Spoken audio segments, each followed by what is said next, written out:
The Sixers got their man, VJ Edgecombe, Baylor, number 3 pick in the draft, and he's already excited to take on the Philly Traditions.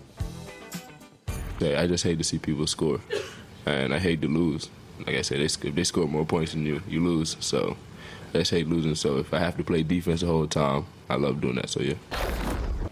Just looking for a good food spot. So if y'all got anything, let me know. I met some of the Philly fans. They're super excited for me to be here. They had me saying "Go Birds." So yeah, I'm just excited to be here, man. And they're showing love, so I love it. All right, welcome to Philly, VJ. Gotta love that. VJ was the 13th top 3 pick for the 76ers in the modern draft era, helping them pass the Clippers for the most top 3 picks since the modern era started with the 1966 draft.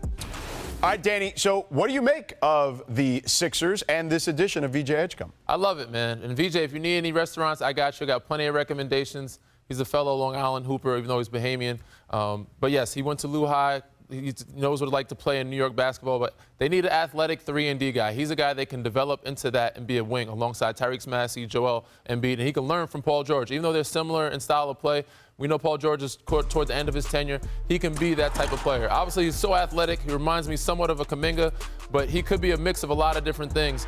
This is a perfect tool, a perfect piece for them to add. Young, athletic wing that can get up and down the floor. Tyrese Maxey, spread the floor a little bit, give him some more space, but also can slash when Joel's in the post up. This is a great addition for Philly, man. I love this pickup. Bobby, what do you make of the big picture for Philadelphia?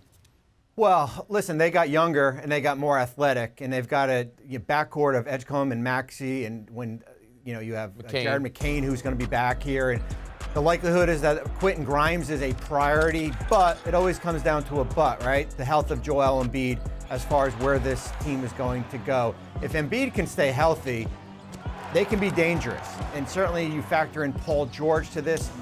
Daryl Morey said in the offseason the goal is to get younger, the goal is to get more athletic. They certainly did it with a player like VJ Edgecombe, who was, we had him on the show last night. He was so excited. You could feel that he wanted to be in Philadelphia and part of this organization. Think about the 2 teams that were just in the NBA Finals, right? The Pacers, the Thunder. What did they have? They both had depth. They both had bodies. They both had guys that could come in and play their role and come in off the bench, bring energy, be a spark. But we have seen depth is a priority when it comes to winning an NBA championship. We've seen very top-heavy teams that don't make it all the way. So when you're talking about a 76ers team that might have a lot of depth at the guard position, like Danny said, I think that's a great thing, especially coming off of the NBA Finals that we just saw. Bobby, let me ask you this, because you mentioned the health, obviously, of Paul George and Joel Embiid, and let's talk about that for a second. I mean, there was some chatter that maybe they would try to move Paul George. Like, what do you make of those 2 guys and their future in Philly? Yeah, I mean, listen, they're both on big contracts. That Embiid extension hasn't even kicked in yet, and he is owed certainly a ton of money.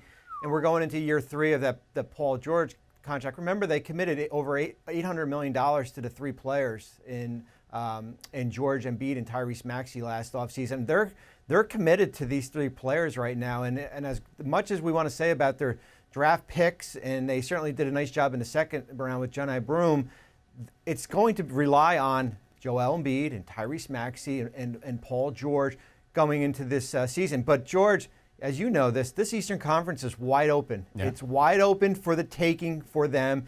And it would be remarkable if last year's offseason winner actually turns into next offseason's winner as far as what just happened here. Yeah, for sure. This is their chance, right? Like, we're all writing kind of them off. Like, everyone's talking about the Knicks, right? And Philly, if they're healthy, has as deep a team, as Andrea mentioned earlier, as anyone in the Eastern Conference. So, all right, we'll keep it there. We'll put a pin in that.